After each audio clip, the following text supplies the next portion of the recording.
जी बिस्मिल्लाहिर्रहमानिर्रहीम। अस्सलाम वालेकुम नाज़रीन। अताउर्रहमान एक दफ़ा फिर डी चौक पे पहुंच चुका हूं और डी चौक पे इस वक्त की अगर सूरत हाल की बात की जाए तो ग्रीन स्क्रीन बिल्कुल सामने नज़र आ रही है कंटेनर्स के सामने, और सामने अभी भी कुछ बंद करने की तैयारियां हो रही है। पुलिस भी वहां पर मौजूद है और यहाँ पे मशीनरी है जो यहाँ पे अभी जो है वो मुकम्मल तौर पर इस साइड को भी बंद करेगी। और इसके साथ साथ अगर देखा जाए तो सिक्योरिटी की अगर बात की जाए तो यहाँ पर रेंजर्स और इस्लामाबाद पुलिस भी दिखाई दे रही है। चूँकि कल यहाँ पे कोई भी सिक्योरिटी एहलकार मौजूद नहीं था, लेकिन अभी सिक्योरिटी भी यहाँ पर पहुँची हुई है। इसके साथ साथ अगर तहरीक इंसाफ के कारकुनान की बात की जाए तो तहरीक इंसाफ का कोई भी कारकुन जो है वो अभी तक डी चौक नहीं आया है और ना ही कहीं और इस्लामाबाद रावलपिंडी से बाहर निकला है। इसके साथ साथ तहरीक इंसाफ की ओवरऑल अगर बात की जाए तो खैबर पख्तूनख्वा से बड़े बड़े काफ़िले जो है वो रवां दवां हैं। इसके साथ साथ जो बलूचिस्तान के जो काफ़िले हैं वो भी खैबर पख्तूनख्वा पहुँच चुके हैं।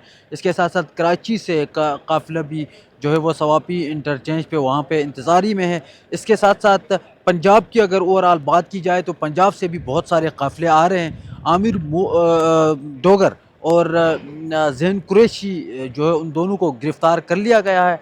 और एक जो पंजाब के साउथ पंजाब है उनका जो सदर था उसको भी गिरफ़्तार कर लिया गया। वो ज़ाहिर सी बात है खुशी से जो है वो गिरफ़्तारी दे रहे थे। और इस वक्त ये आप देख भी सकते हैं यहाँ पे सामने बिल्कुल रेंजर्स और एफसी के जो एहलकार है वो यहाँ पर मौजूद है। और इसके साथ साथ सहाफ़ियों की एक बड़ी तादाद यहाँ पर अभी डी चौक पर मौजूद है। और सहाफ़ियों के अलावा अगर बात की जाए तो ये मशीनरी अभी बाहर निकल रही है। ज़रा जूम करके मेरा कैमरामैन आपको दिखा दें तो ये आप देख सकते हैं कि यहाँ पर मज़ीद कंटेनर्स लगा के बंद किया जा रहा है। और आपको बताएं नाज़रीन कि शेर अफजल मरवत जो पाकिस्तान तहरीक इंसाफ के रहनुमा हैं मैंने है, उनकी जानिब से ये कहा गया था कि जनाब उन्हें जो सेंटोरस के बिल्कुल सामने उन्होंने कॉल दी थी और उन्होंने ये कहा था कि 10 बजे वो जो है वहाँ पर पहुँचेंगे, लेकिन अभी तक कुछ पता नहीं चला क्योंकि उसका प्लान जो है वो चेंज भी हो सकता है।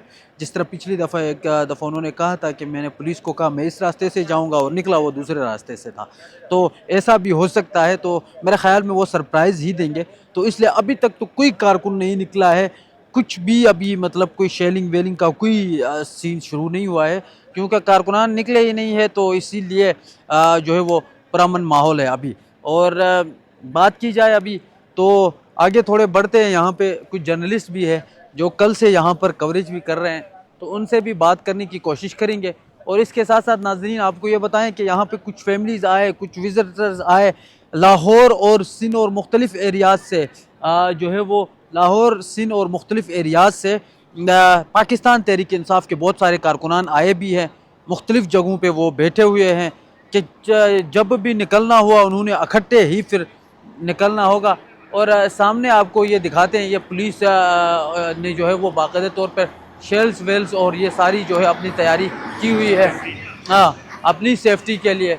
ये आप देख भी सकते हैं बिल्कुल ग्रीन स्क्रीन के साथ ही, बिल्कुल ये आप देख सकते हैं जो अपनी हिफाजत की जो चीज़ें हैं और साथ में शेलिंग का जो सामान है वो यहाँ पर रखा गया है। और इसके साथ साथ ये अभी सूरत हाल है, ये आप देख सकते हैं यहाँ पर ये मुकम्मल तौर पर ये सामान जो है वो रखा हुआ है यहाँ पर कि अगर ऐसी कोई भी हंगामी सूरत हाल आती है, अगर कोई भी आता है डी चौक की तरफ, तो फिर उन्होंने भी अपनी मुकम्मल तैयारी करके बैठे हुए हैं। लेकिन हैरान कुन तौर पे हमने देखा यहाँ पे पिछली दफ़ा जो सिक्योरिटी के एहलकार थे उस तरह ज़्यादा दिख नहीं रहे, बहुत कम सिक्योरिटी हमें दिखी है चूँकि एफसी है। इसके साथ साथ कुछ रेंजर्स के एहलकार है, लेकिन इस्लामाबाद पुलिस हमें कुछ कमी नज़र आ रही है, ख़ासकर डी चौक की अगर बात की जाए अतराफ़ में। नहीं तो पिछली दफ़ा जो एहतजाज था ख़ासकर तो उसमें डी चौक पे जगह नहीं थी, इतनी ज़्यादा यहाँ पर नफरी थी। लेकिन इस बार नफरी भी कुछ कम दिख रही है चूँकि ऐसा लग रहा है जैसे पुलिस की भी कुछ प्लान बी है और वो प्लान बी के साथ फिर आगे बढ़ेगी। और जो ही कारकुनान बाहर निकलेंगे तो वो अपने उस प्लान पर अमल दरामद करेंगे। और उस प्लानिंग को अभी भी उन्होंने कोई अपनी प्लानिंग शेयर नहीं की, उन्होंने सिर्फ ये कहा है कि जितने भी लोग डी चौक पे आएंगे उन सबको गिरफ्तार किया जाएगा। तो इसके साथ साथ नाज़रीन सामने बिल्कुल चाइना चौक है और चाइना चौक पे भी कंटेनर्स लगाकर मुकम्मल तौर पर उसको भी बंद किया गया है। और चाइना चौक पे भी अभी भी कोई मतलब सिक्योरिटी एहलकार वगैरह कोई वहाँ पर मौजूद नहीं है। तो ये सूरत हाल है ओवरऑल डी चौक की। यहाँ पे मुझे कमर मैकन दिख रहे हैं, कल से ये यहाँ पे कवरेज कर रहे हैं, तो कोशिश करेंगे कमर भाई से बात करने की। और ये कल यहाँ पे फैमिली भी एक आई थी, उनसे भी रिकॉर्ड किया, और ये तकरीबन कल से यहाँ पर मौजूद हैं, तो इनसे बात करेंगे। जी टीवी से है, सहाफ़ी है कमर मैकन। कमर भाई आए सर। और ये रज़ी भाई भी है। अस्सलाम वालेकुम रज़ी भाई। क्या ठीक है। अस्सलाम वालेकुम सर। वालेकुम सलाम। कैसे हैं आप, ठीक हैं? जी अल्लाह का करम। सर बिल्कुल पुरअमन माहौल दिख रहा है अभी, क्या कहेंगे? यहाँ पर अमन ही होना है क्योंकि 26 तारीख को उन्होंने पहुँचने की टाइम दिया हुआ है इस्लामाबाद को, कि हम 24 को मुख्तलिफ मुल्क भर से निकलेंगे और 26 को इस्लामाबाद पहुँचेंगे।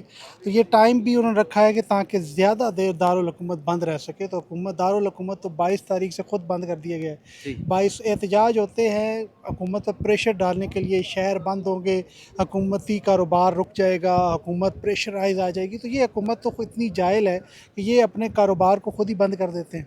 तो एहतजाज तो उनका वहाँ से चलने से पहले ही कामयाब हो जाता है। दूसरा, अगर आप देखते हैं कि वो आज दोपहर को अभी निकलना शुरू हुए हैं, सवाबी पे इकट्ठे होंगे, फिर वहाँ से वो 26 तारीख की सुबह जो है वहाँ से आगे चलेंगे। ठीक है। शेर अफजल मरवत ने आज कॉल दी थी, अभी तक 10 बजे की कॉल दी थी, सारे लोग इंतज़ार में हैं कि कब आएंगे शेर अफजल, लेकिन अभी तक नहीं निकले। शेर अफजल मरवत साहब जो है उनको वैसे होना तो अपने हलके में चाहिए, वैसे मेरी एक राय लेकिन है। जिम्मेदारी इधर की क्योंकि उनका जो एक करिश्मा है, जो उनके इलाके के लोग उनसे तवक्को करते हैं कि वहाँ से एक बहुत बड़ा एहतजाज लेकर इस्लामाबाद पहुँचते। पीटीआई के लोग ये कह रहे हैं, मैं तो नहीं कह रहा। लेकिन बहरहाल इस्लामाबाद की आवाम तब तक नहीं निकल सकती जब तक बाहर से कोई बड़ा काफ़िला इस्लामाबाद दाखिल नहीं होता। क्योंकि पिछले एहतजाज में भी पीटीआई ने यह नोट किया था कि जहाँ पे 100, 200, 300 लोग आते थे गिरफ़्तार हो जाते थे। इसलिए उन्होंने आज हिदायत दी हुई है कि जब तक कोई बड़ा काफ़िला डी चौक के करीब या इस्लामाबाद के करीब नहीं पहुंचेगा तो आप घरों से नहीं निकलेंगे। ये कॉल जो है, ये एक हदायत जो है उनके सेंट्रल ऑफिस की तरफ से भी दी गई है। बाकी ये रावलपिंडी की आवाम शाम तक क्या शो ऑफ करती है, ये तो वक्त आने पर पता चलेगा। अभी तो लोग तैयारियां कर रहे हैं, देखें क्या होता है आगे। ठीक है। Thank you very much. रज़ी साहब हमारे साथ मौजूद थे, सहाफ़ी है, और इनके मुताबिक ये है कि प्लानिंग कुछ यूँ है कि कोई बड़ा काफ़िला इस्लामाबाद आएगा, तो फिर पाकिस्तान तहरीक इंसाफ के जो बकाया कारकुनान हैं, जो बहुत सारे दूसरे सूबों से भी आके यहाँ पे बैठे हुए हैं, तो फिर वो इकट्ठे निकलेंगे, और बड़ी तादाद में जब आएंगे तो फिर मुकाबला भी होगा और फिर ज़ोर का जोड़ पड़ेगा। तो ये ताज़ा तरीन सूरत हाल थी अभी। यहाँ से जो ही कोई न्यू अपडेट आती है, जहाँ पे कोई शेलिंग होती है, कोई पथराव होता है, तो हम यहाँ पे मौजूद है इन्हीं सड़कों पे, आपको लम्हा बलम्हा अपडेट करेंगे। Thank you.